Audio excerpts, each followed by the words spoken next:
What is going on, guys? Welcome into another episode of Mavs Latest. I'm your host, Cody Brusso.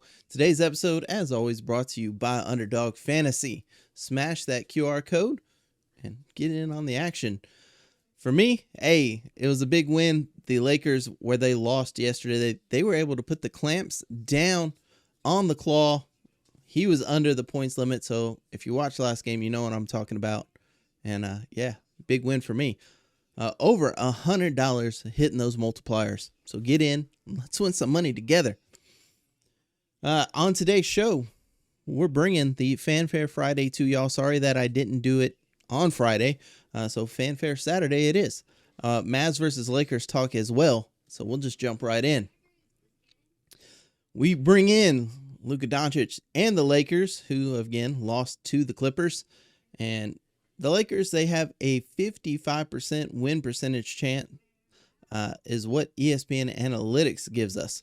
Of course, Luka averaging 33.4 points and 8.7 assists, leading these Lakers in to take on Cooper Flagg, who right now is averaging 18.8 points. He 47.7% from the field. So Cooper Flagg has been having a great year so far, a great rookie year. Luka field goal range percentage right now 47% on his own as well. Now, one of the guys we're going to be talking about in this video, Austin Reeves, will not be in action. He is out due to a calf strain. And on the flip side, game time decision for Daniel Gafford, game time decision for Moussa Cisse. Hopefully one of those guys will be available. We're definitely going to need it. Otherwise, man, I would hate to have DeAndre Ayton come in and look like an all-star. He started off the year super good for the Lakers, but he has been slowly creeping back into that old DeAndre Ayton form, and I hope it stays that way. But if Daniel Gafford and Moussa Cisse can't go, hey, we got Dwight Powell. No need to fear. The Lakers right now averaging 116 points, but 116.3 points against. So it's really odd that they have a 26-17 record when the numbers are disproportionate. It shows that they should be a losing team, but we already know here, we've been witness to Luka Magic for years, so we know what's up. On the flip side for us, we have a 116.6 points against and only 114.4 average. But we're on the hot streak, and I think the hot streak is going to continue. I think the loss to the Clippers was a little defeating. And they come in, they lost to Charlotte, they lost to Portland, they beat Toronto, beat Denver, and then they lost to the Clippers.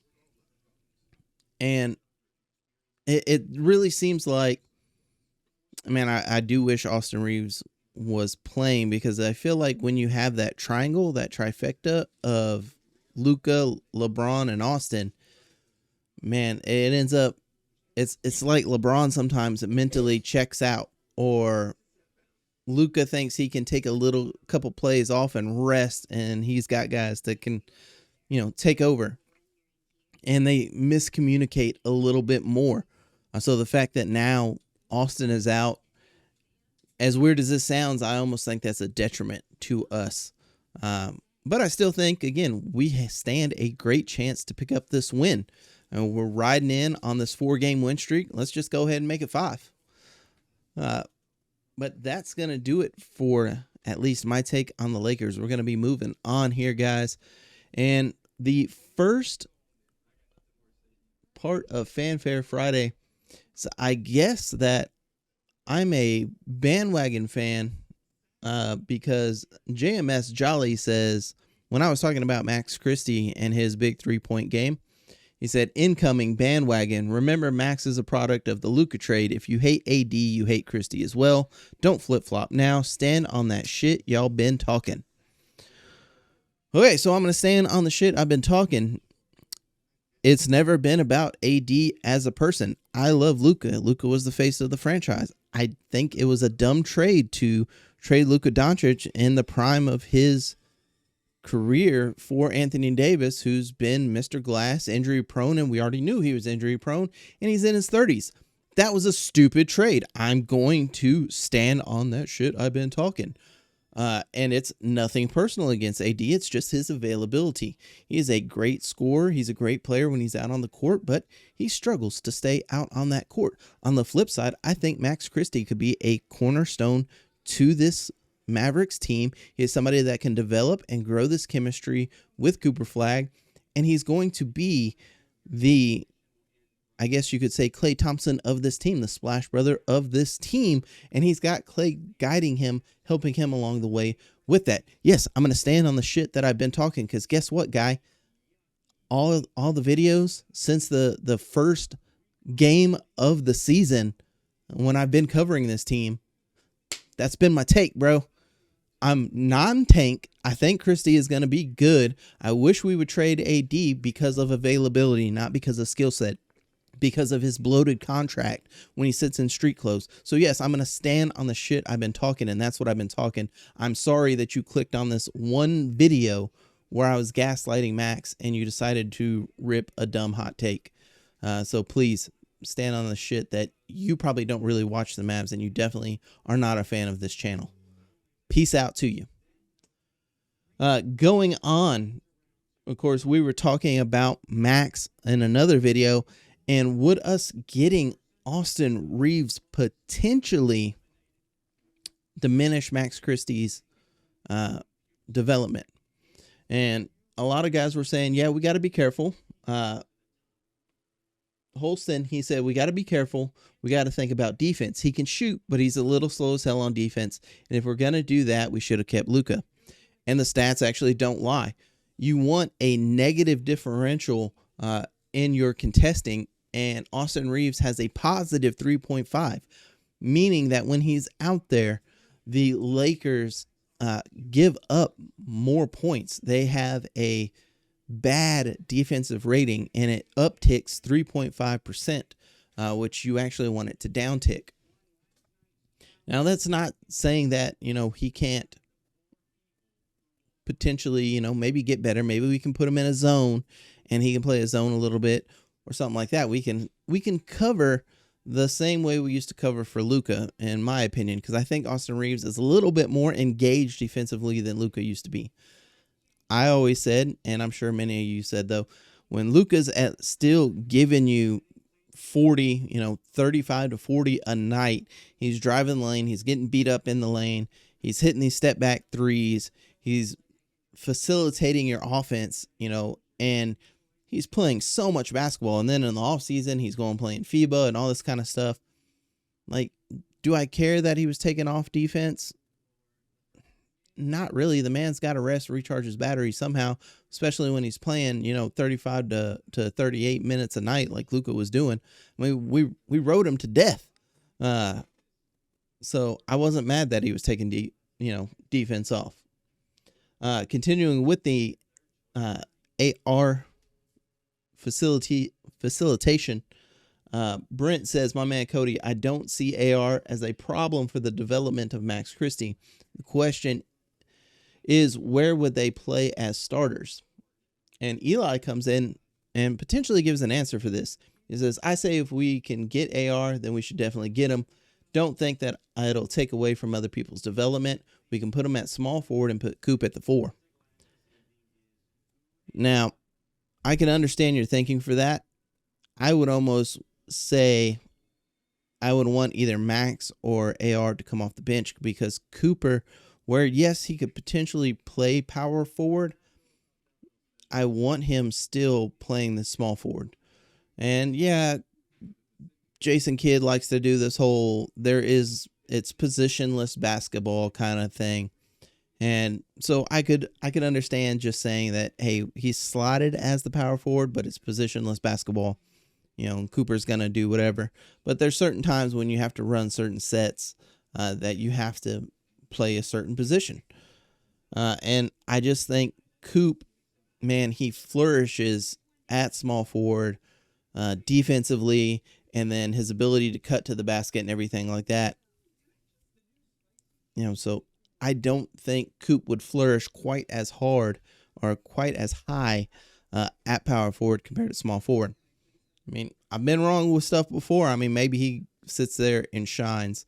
But I do want to drop in a caveat that, of course, with everything that's going on, Rich Paul talking about them needing to trade AR and all the hoopla, a statement actually has been made. And the Lakers, it's come out that the Lakers have actually rejected 20 trade offers for Austin Reeves. And the only, so to speak, the only interested trades that they're looking to make is Giannis Antetokounmpo and the Joker. They value Reeves super, super high, and they would not be willing to trade him unless it was a blockbuster deal. Now, this also might be a narrative shift because of everything that has come out, like we were talking about with Jeannie Buss and all that kind of stuff, and how they feel like LeBron isn't super grateful and all this kind of stuff. So maybe this is them saying that, hey, look, we'd rather sign Austin Reeves, re-sign him than re-sign LeBron. We'll be willing to let LeBron walk or let LeBron go retire, and we're going to keep Austin Reeves. I personally think that's where this narrative is coming from, especially if it's coming out now that the Lakers are almost getting over the LeBron James experience. That I think that they're going to focus on keeping Luka happy, and he's definitely happy with Austin Reeves, so they're going to definitely be happy with Austin Reeves and try and keep him around. So as much as I would love AR, and I do think he would fit this team and be a great, mold in this team, I unfortunately, with everything that's been coming out lately, I just think the Lakers are going to hold on tight and not let him go unless there's just another generational superstar that they can go get. And that team would, of course, want Austin Reeves. Now, guys, fast breaks, buzzer beaters, and block parties are back, and the Underdog is the best place to get in on the action. Playing on Underdog is easy. Just pick whether your favorite player will go higher or lower on stats like points, rebounds, assists, steals, and more. Get your picks right, and you can win up to 5,000 times your cash. Today on Underdog, I'm looking at that Toronto and Trailblazers game. They've got Emmanuel Quigley going 22.5 points, and I'm hitting the lower. Now, right now, that one is just kicking off, so we'll know very, very soon. And I'm also looking at that Milwaukee and Denver game. They have Kyle Kuzma at 10.5 points. I'm going to be honest, I'm not a Kuzma guy, so I'm going to smash the lower on that one as well. Download the app today and use promo code BASKETBALLFAN to score $75 in bonus entries when you play your first $5. That's promo code BASKETBALLFAN. Underdog. Make picks, win money. Must be 18 plus. 19 plus in Alabama, Nebraska. 19 plus in Colorado for some games. 21 plus in Arizona, Massachusetts, and Virginia. And present in a state where Underdog Fantasy operates. Terms apply. See assets.underdogfantasy.com/play and get terms DFSTML for details. Offer not valid in Maryland, Michigan, New Jersey, New York, Ohio, and Pennsylvania. Concerned with your play? Call 1-800-GAMBLER or visit www.ncpgambling.org. In New York, call the 24/7 helpline at 1-878 or text HOMI 467-369. I'll add in something that Brian Blackburn said. He said, Coop, Max, Clay, Kai, and AD is a good core of starters to play next season. We will have Ryan, B. Will, Hardy, Martin, Lively, Gafford, Cisse, Najee, PJ, Kelly to fill in around that, and we obviously can trade pieces to teams that have things we would rather have to use around our starters. Eventually, we will need to fill in younger guys to replace AD and Kai. We have one first-round pick to slot for a point guard now, and Cooper and PJ can play power forward. We can take advantage of this year's draft and stock up on younger players to improve the Cooper Flag timeline and improve our threes. Clay, Max, Ryan, and Hardy are the only good three-point shooters. B. Will could develop into a good shooter like he was last year, but he has to focus. Golden State Warriors are desperate. We do not need to deal with them yet. The offer others make for AD is the thing we need to pursue. Kuminga is an okay player, but his three is weak, and we need to improve the three game. Now, the final statement you made, we need to improve the three game, I totally agree. Coop, Max, Clay, Kai, and AD, a group for starting next year. Potentially, yes. Ryan if that's our starting five next year, Ryan probably won't be here. You got to remember he's on a 2-way contract. B. Will, he'll be here. Hardy, he'll be here. Martin will be here. Lively will be here. Gafford will be here. Cisse probably won't be here. Najee will be here. PJ will be here. Kelly probably won't be here. You got to remember these guys are on 2-way contracts. We're already up against that second apron. We're going to go draft a guy, so add his money to the contract. I've talked about this several times. We are so cap-strapped that we don't have the money to re-sign guys. And I said B. Will probably be here. That's wrong. B. Will is only on a 1-year contract. We don't have the money to re-sign Brandon Williams next year, so admonish me because that was wrong. And to say we're going to slot in a point guard, man, I don't know if the point guard is what we need. Like, yeah, point guard is what we need. But it depends on really what's going on with our center position, our forward position. I think that if D-Live isn't progressing like we want, then we need to go get a center. Because we could trade AD next season then for a point guard. I think we could trade him. We've already seen more talk of guards coming for AD than we've had other forwards in the trade talks. So I think a forward is somebody, a center, a power forward, would be more of the focus, especially if we are going to try and move Daniel Gafford. If AD comes back and he gets hurt again, if Derek Lively isn't progressing with his recovery, we're going to need that big help. You see how much we're struggling this year. And I noticed that, Dwight Powell wasn't in your comments here because, again, that's a guy that we would have to re-sign as well. His contract is up, and we don't have the money to re-sign him. So let me know what you guys think down in the comments. Is this a team that y'all would like to see run it back? No trades coming. Final thoughts, guys, and then we are out of here. The Mavericks went 5-15 through their first 20 games. Their last 25 games, the Mavs are 14-11. They are number 1 in field goal percentage, number 8 in points per game, and number 11 in three-point percentage. They are tied for first in defensive rebounds per game, 10th in blocks, 18th in offensive rating, 7th in defensive rating, and 16th in overall net rating.